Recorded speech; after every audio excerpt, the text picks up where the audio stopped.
Alright, hello, this is Pop Rocks, current world record holder for however long we will see, because the introduction of the trick that we're talking about today has improved the route dramatically. So I'm going to kind of talk about Sasa Early here. This is relatively new to New Game, and there's not very many people doing runs with this trick. It saves in total about 3.5 minutes, along with the other optimizations that you can do with this trick when doing Kusa Village, and it's not very well documented or understood right now, so I thought I would go over how to do this trick that I've been doing runs with for a couple weeks now. So the first thing is you can kind of use really any camera angle you want up here. This is the jump off point here, and we're going to jump towards this mountain, and it really doesn't matter in terms of gameplay wise what camera angle you use, in contrast with something like CC Skip, where the angle you use kind of changes the entire trick. For this trick, the camera angle I recommend is similar to how I have it right now. It lets you see where you're jumping off, which is right about here, and it lets you kind of line up where you're going to be double jumping off, or wall jumping off of the mountain here. So I prefer to run with an angle like this. You can also have it a little more down, which makes it maybe a little bit easier to build up Gold Dash if you can see the floor a little bit better, but I will be demonstrating it like so. So first things first is you need Gold Dash when doing this trick. You can build it by running in a circle, which is a little bit tricky, and the way that I recommend to jump off the ledge here is it's good to run up against the black part here and kind of let it push you towards the real edge to help you line up the first jump, which is a frame perfect jump. You need to be jumping while you're like halfway off of the ledge. You're gonna be jumping off of a position that will kind of look like this, where your character, maybe even a little further than that, is gonna be halfway off of the ledge. If you don't get a jump like that, you're not going to be able to make the trick. You can occasionally get the seam grip, but you will not be high enough to get out of bounds. It seems that you have to be frame perfectly jumping in order to get out of bounds here. So we kind of set up our camera, we get our Gold Dash, and let's start giving this a whirl here. You kind of grind up against the black part. Here we didn't get the seam grip, but mostly just demonstrating the initial jump here. What I'm doing is I'm kind of running into the edge of that the little section there, and letting it push me towards the jump off point. So just for fun, I'm going to try to get out here. It did not work. So now that we've kind of talked about the camera, we've talked about how the first jump kind of works, that we're aiming here to kind of grind up against this little section of wall and having it push us toward the real drop off point right about there. Let's talk about the wall jump. So the reason I like to have my camera like this is it does assist you with doing the wall jump. Where I'm aiming on the wall is a little bit left to this kind of T cross section here. I like to hit the wall a little bit to the left of that, and letting the geometry of the wall push me a little bit further left, and then I'm kind of jumping off, kind of towards the edge of this the bottom of this like sideways capital T sort of thing here. So I'm kind of aiming to hit around here, and I'm aiming to get pushed around there, and then I'm double jumping. So we can kind of show this a couple times. You can see where I don't double jump immediately when I hit the wall. I let the wall push me a little bit to the left before I double jump. And this is something that I kind of recommend. The way this trick kind of feels when you're doing it is, in some ways, it feels like the mountain kind of pushes you where you need to go, and I think that's kind of a good way to think about it. You do have to do the jump correctly, and you have to kind of angle yourself towards the wall correctly, but when you're doing it right, you don't have to be like micromanaging every little input. The mountain kind of pushes you where you need to go in terms of after the wall jump, and as you're positioning onto the seam, which is kind of the next thing I'm going to go over. So now I've done it a couple times here. You do the jump, you do the wall jump, and now we're going to talk about trying to get on the seam here. So getting on the seam, is kind of complicated. It seems like there are some aspects of it that are maybe out of our control. They could be some kind of sub-pixel shenanigans based on where you start running, or based on something about the wall jump we don't fully understand. So gripping the seam is a little bit finicky. You're not going to get on it every time, even if it feels like you jumped correctly and it feels like your wall jump and everything were great. It's very tough to get on the seam consistently. So some kind of tricks to transitioning a good jump and a good wall jump into landing on the seam. So the first thing that I recommend is... I actually missed it, that's funny. But that's probably... well, I was actually hoping it would put me back outside so I didn't have to save and quit. But I kind of wanted to show the lineup there because I probably won't do that too many times. The double jump... the wall jump off of the corner, you basically just hold straight up. This is another example of the mountain kind of just pushing you where you need to go. Once you kind of jump to the correct section on the mountain, you kind of let it push you into the wall jump position. You basically just hold up and let it push you onto the seam. You're not micromanaging your control stick particularly much at this point in time. You can take a look at my control stick inputs here and you see that I jump, and we're pretty much just holding up until I start buffering. And where you're looking to start buffering is around where the mountain starts pushing you to the left. You'll notice I didn't actually... when I jumped up, I was jumping like so. I never put my control stick to the left to get my character moved this way. It's just the geometry of the mountain pushes you where you need to go. And as it starts pushing you while you're holding up, you'll start moving to the left. And this is when you start buffering, and you start buffering holding up and right. So this is another part of the trick that we don't necessarily fully understand, but kind of the current running theory is that buffering to turn your character to the right is helpful. And in my opinion, my theory would be that it makes your model a little bit wider. Instead of being up and down, it helps you turn to the right, which makes you a little bit more taking up space on like the x-axis instead of just being up and down and completely vertical. So we're jumping, we're double jumping, and then kind of as we start moving to the left, we're buffering and holding up and right. And we're doing that in order to turn our character a little bit as we're landing on the seam. And as I'm buffering, I'm watching for when I do land on the seam, and when that happens, I am just letting go of all inputs and just letting my character land on the seam. And the way you can kind of tell when you're going to land on the seam is you can watch your shadow. So as you're buffering, you will sometimes see your shadow kind of move vertically a little bit. It will move to be much higher on the mountain than where it was before. So there it wasn't a great example. It didn't show particularly well. But a lot of times you'll see your shadow become a lot smaller and become higher on the mountain, and that's how you can kind of tell that there's a good chance you're going to land on the mountain. So that's kind of going over the jump, the wall jump, kind of letting it push you onto the seam, how to get on the seam, which is more or less luck, as long as you do everything else correctly.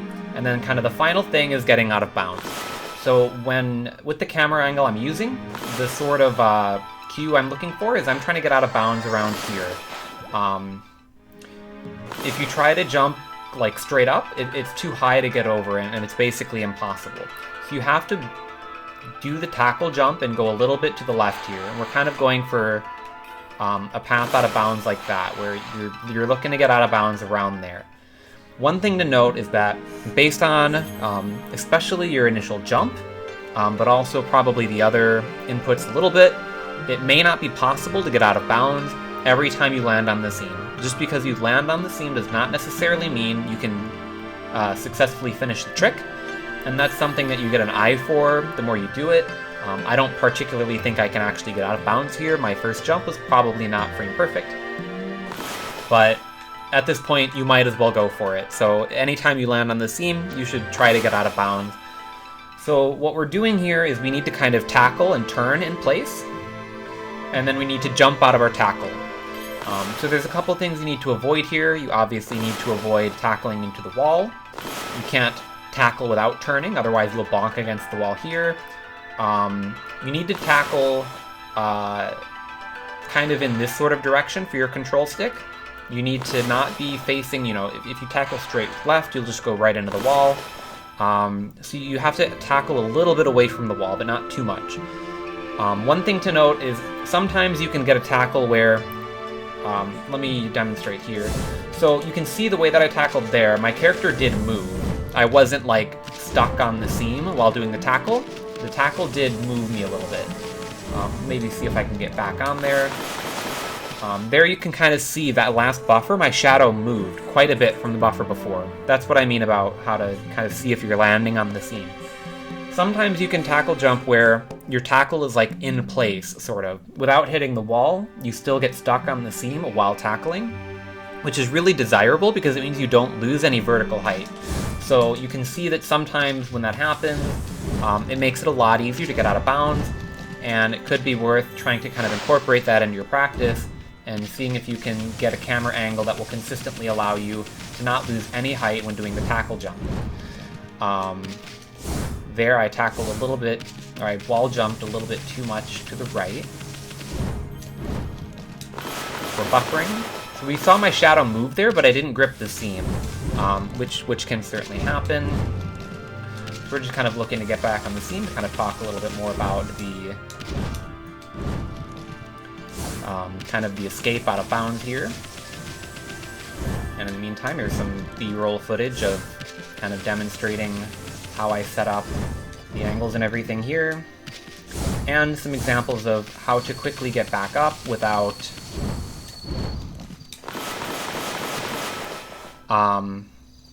losing gold dash, which is really important. You really want to avoid losing gold dash when doing this trick, similar to fire tablet skip. So I think this is a pretty good seam grip. So let's do it again. Try to get out of bounds. So there I was pretty close.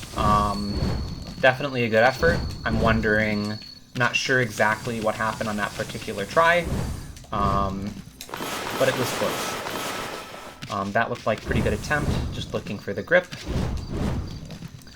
And then once we can start getting out of bounds here, we'll talk a little bit about how to do the lineup to quickly get into the spa, which is kind of what we're looking for here. We're just going straight to the spa. My buffers were a little bit late there, and I think that might be the reason why I did not get the grip.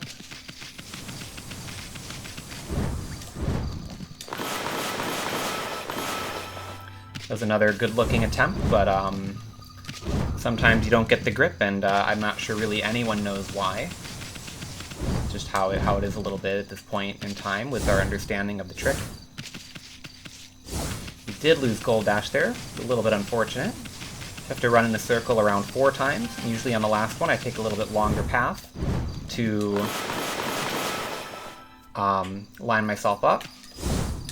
Alright, so here we didn't get the perfect tackle jump, but we did make it out of bounds. So the way I like to line up here, I guess I can, you can't see the map when I brush, but what I'm trying to do is line myself up a little bit below that path. You can see right around here where my brush is. Once I open the map back up, there's like a little path. I line myself up kind of just below that path, and then you're moving yourself toward the right, towards the little section here. There's like a little like pentagon shape outlined in dirt. And you'll kind of see it when I do the lineup next time I get out of bounds. It's maybe a little bit hard to explain, but that's how you line up to get yourself in the path going to the spa very consistently. I never really have any issues getting out of bounds when using kind of that strategy of lineup. So hopefully we'll do that a couple times, and you can see how to kind of stick the landing, so to speak. One thing to note is when you do this trick, you don't have to necessarily land in that little corridor. Basically anywhere under the entire sanctuary on the map, you will land in some kind of room in Sasa Sanctuary. And there's really no difference. I mean, it's faster if you land in the right spot, but if you're not comfortable doing that, if you feel like you might fall, or you don't have enough speed, which can happen, you don't always get out of bounds with the full amount of speed, you don't necessarily have to land in that one position every single time. There are a number of backups. One thing that can happen is if you get out of bounds at very low speed, you can try to angle yourself, just barely make it inside the main lobby, or the loading zone itself, which is kind of just to the left of where the save icon is. Right around where the doorway is to the sanctuary is roughly where the loading zone is. Sometimes when you get out of bounds, you have very little speed, and you can kind of hold your angle toward that doorway and try to get yourself into the loading zone itself. You touch the loading zone, it will put you back outside, but it'll put you outside on the interior of the wall. So we landed on the seam. Let's try to get out. We got out. So there you'll see the first thing I'm going to demonstrate here is the lineup. Let me just do that really quick. So we're just putting our nose below the path and then to the right until we reach a little bit away from that geometrical type of shape looking there. And that puts us right in front of the door, and that's where I'm aiming to land every time. In terms of that particular escape out of bounds, you can kind of take a look, maybe rewind and see what happened there. But I didn't make it all the way out of bounds perfectly. I got a green hop on the very edge of the collision, and I was able to jump and maintain my speed. So that's really important. It's always faster if you can get full speed going out of bounds. So it's not a bad idea to always spam jump when you are getting out of bounds. I personally kind of recommend it if you're not super confident you're going to make it out of bounds. Mashing jump never hurts, just in case you get a green hop. You may be able to get that jump and maintain your speed. There, I made it cleanly out of bounds. And here I'll show what happens. So let's say for whatever reason you can't do the lineup. If you just kind of put yourself in the middle here, you'll probably land in the boss's room, which is fine. This is fairly normal if you're not comfortable going for it. And from here, what you would do if you ever happen to land here, you do have to be careful not to just jump straight down here because the elevator is down there. And if you land in the elevator, it will give you a little bit of a soft block. You'll get stuck. So you want to make sure to jump the way I did and kind of tackle so that you fall directly into the lobby and not into the elevator itself.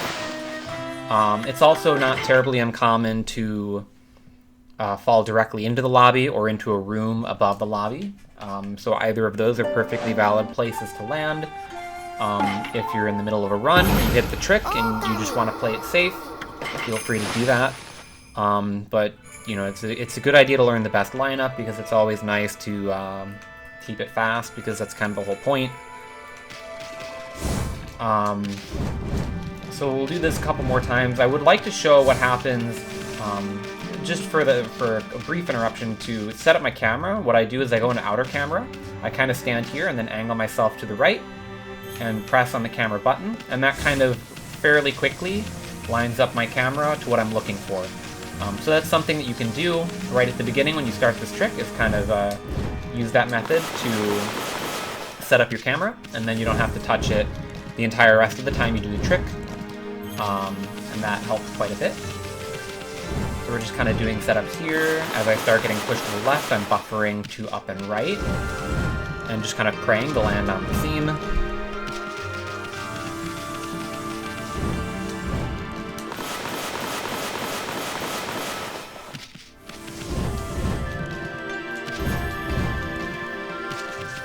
As you can see, for the recovery for this trick, as I mentioned, it's very important to keep gold dash. That should be a good land. Let's see what happens here. We got another green hop. So that was kind of interesting. I could have salvaged that by tackling out of bounds. That's pretty rare, though. You don't normally get a green hop and not make it out of bounds. Tackling out of bounds is sometimes an option. Sometimes you will get a green hop but lose speed, or something like that will happen, and occasionally you can tackle out of bounds. The main issue with tackling is you will lose a lot of your airspeed, and it makes it very challenging to make it all the way to the interior of the sanctuary. So air tackle at your own risk. That was a really, really odd way to clip out of bounds. So here I don't have that much speed, so let me kind of show a backup here. So in this situation, I would kind of aim for the right side of the sanctuary, and I'll probably land in the lobby, maybe on the second floor of the lobby. I actually completely fell. Very interesting. So I guess maybe don't aim quite that much to the right. Normally when that happens, what I'm looking for is to aim on kind of the second floor of the lobby, and then you can just jump down and go into the hallway to the spa as normal. So maybe you don't quite do that. That was a little bit too far. Didn't get the grip there. One thing about how to set up the initial jump, and then also if you ever fall doing attempts, where you're looking to double jump or wall jump here, is I'm just wall jumping right in front of the rock, swinging my wall jump around to land on this platform, and then wall jumping up here like so. That's how you can get up here without needing to adjust your camera at all, which is very important because you really don't want to move your camera once you have it set. That way you get the consistency between attempts. And you also don't want to get kind of stuck. It can be pretty easy to have trouble getting especially the wall jump. The wall jump you do in front of the rock to get onto the first platform before wall jumping again to get up to where you set up the trick.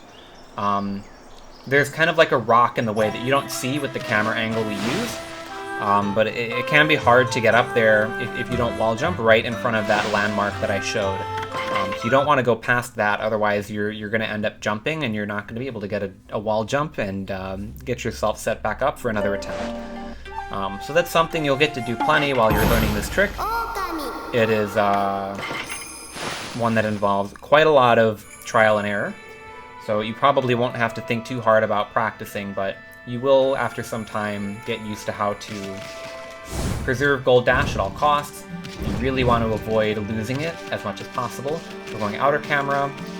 We're getting our camera lined up, setting it up here so we can see where we're jumping.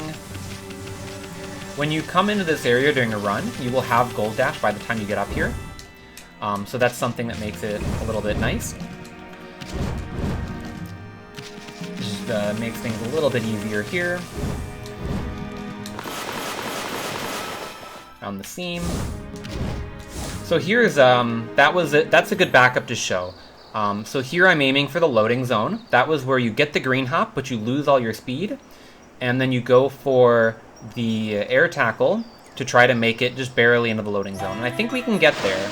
We did. So that's a really nice thing to show in this video. It doesn't happen very often, but it is a very useful backup to know how to go for. It's a very important lineup that will sometimes save your run if you can get that. One thing to note is not every time you air tackle out of bounds, you won't always be close enough to get to the loading zone. You really need to get that green hop, and you need to get yourself a little bit to the right towards the sanctuary before you start falling to ever have a chance of making it to that loading zone. Every time you get a green hop, you can't just immediately smash air tackle and then just pray. It is a little bit of finesse there, and it is fairly rare to lose your speed like that and still make it in bounds. It's quite a lot harder that way, and you're definitely aiming to make it out of bounds with your full jump speed. That way you can more elegantly fall where you're looking to fall, and you don't run that risk of falling all the way into the void, which loses a massive amount of time over the normal way. So there you can see, that was kind of the other thing I wanted to show, is when you get that tackle the way I did while I was on the mountain. I tackled, but I didn't really lose any height. So it was really easy for me to get out of bounds there because the way that I air tackled, or not air tackled, the way that I ground tackled on the seam, my character didn't really move until I jumped out of the tackle. I'm not 100% sure how to consistently do that, but it is something that you kind of want to look for, and that will help you get the trick more consistently if you can get a control stick angle that allows you to lose as little height as possible, or no height, when tackle jumping out of your seam grip. So that's pretty much everything for this trick. It definitely takes some getting used to, and there does seem to be, some element of luck or other physics that's not really well understood, whether or not you can always make your way onto the seam or not. And we're also not 100% sure if that buffer actually helps with consistency of the trick, although it does seem that it does, so I would recommend doing it unless you're just having much better luck without buffering, but there's really nothing to lose. And yeah, ultimately, after some practice, this trick is definitely hard. It definitely has a lot of nuance, and it has a frame-perfect jump right at the beginning. But with some work, I think it is pretty easy to consistently get the trick and the other associated tricks that are in the route using this trick. It's fairly consistent to get it in under 3.5 minutes of attempt. And then with other routing changes, you should save time doing this over doing a route where you save tune and do that whole shenanigans. So it's definitely a little bit of a doozy, and would not be recommended for new runners or anything like that. However, it is a perfectly valid time save.